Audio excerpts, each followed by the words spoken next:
cérémonie à sa mémoire. Le Premier ministre devait donc présenter aujourd'hui la composition de son nouveau gouvernement. L'annonce a été reportée à lundi. Nous sommes en ligne avec Riyad Zidaoui, directeur du Centre arabe des recherches d'analyse et d'analyse politique et sociale. Que signifie ce report de la formation du nouveau gouvernement ? Ça signifie que la situation est très difficile, très compliquée. Je pourrais même parler d'une impasse pour tout le monde. Monsieur Jebali a lancé une solution magique qui a heurté tout le monde, qui a étonné tout le monde. Il a dit, je vais former un gouvernement de technocrates. Il a insisté que les critères pour faire partie de ce gouvernement sont la non-appartenance à un parti politique, 1, 2, l'engagement à ne pas se présenter aux prochaines élections, 3, la compétence et la non-hostalité à la révolution. La réaction de Nada a refusé. Et M. Jebali, le numéro 2 de Nada, a rejeté l'idée d'un cabinet formé exclusivement de technocrates. Par contre, les autres, la position laïque et la gauche, et surtout le parti Takatul, parti du président de l'Assemblée nationale constituante, ANC, M. Mustafa Ben Jafar, ont accepté cette initiative, ont encouragé cette initiative. Donc, mais ce report, c'est parce que le Premier ministre a du mal à trouver des personnalités et à former son gouvernement, ou c'est parce qu'il est en train de négocier avec les partis et qu'il y aura une issue lundi ?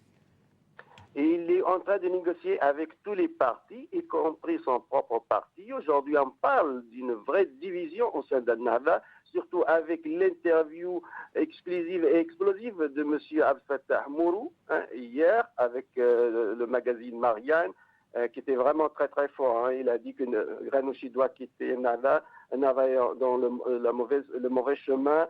Bon, aujourd'hui, c'est vrai, il a rectifié un petit peu. Il a dit ce n'est pas ce que je dis exactement, mais il faut signaler qu'il y a des graves divisions au sein d'Ennahda. D'où la complexité de la situation. Monsieur Jebali, il arrive à composer son gouvernement de technocrates, et d'ailleurs, je pense qu'elle est soutenue indirectement par l'armée nationale tunisienne, qui voulait être toujours apolitique, mais vu la situation sécuritaire et après l'assassinat de M. Chokri Belaïd, cette armée aussi, à mon avis, elle est en train d'aider ou de soutenir directement ou indirectement M. Jebali contre l'aile radicale du parti Ennahda. C'est ça la complexité de la situation tunisienne aujourd'hui. S'il arrive, M. Jebali, à former le gouvernement de technocrates, ça veut dire les radicaux d'Ennahda ont fait une concession.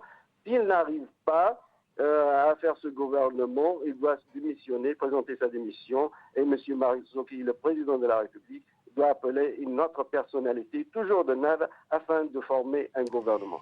S'il démissionne, ça approfondira en tout cas la crise politique en Tunisie. Merci beaucoup Riyad Zidaoui d'avoir été en ligne avec nous. Au Caire, de nouvelles violences. Voyez ces images d'affrontements entre des manifestants anti-Morsi et la police qui a fait usage de gaz lacrymogène. Un peu plus tôt dans la journée, des milliers de partisans du président égyptien sont venus manifester leur soutien au chef de l'État à l'appel d'un groupe salafiste. Manifestation pour dénoncer les violences. Le verdict dans le procès de la franco-turque Sevil Sevimli, cette étudiante écope de 5 ans et 2 mois de prison ferme. La justice turque l'a reconnue coupable, je cite, de propagande terroriste en faveur d'un groupe interdit. Elle pourra quitter la Turquie après avoir versé une caution d'environ 4 000 € et elle rejoindra la France. Reportage de notre envoyé spécial Fatma Kizil-Bogar. Pour la première fois depuis le début du procès, c'est seul que l'avocat de Sevil Sevimli était venu plaider aux assises de Boursa. Pendant plus de 4 heures, la défense a tenté de convaincre la Cour de l'innocence de cette étudiante lyonnaise, arrivée en Turquie dans le cadre d'un échange Erasmus et très vite accusée de lien avec une organisation clandestine d'extrême gauche. Le verdict a été prononcé en début de soirée, 5 ans et 2 mois de prison ferme. Une décision en demi-teinte pour les observateurs présents à l'audience.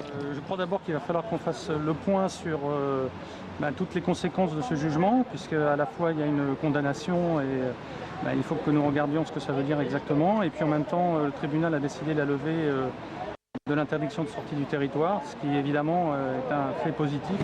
Une autorisation de quitter le territoire annoncée dans la foulée par des juges qui d'ores et déjà prévoient un recours en appel. Une intention confirmée.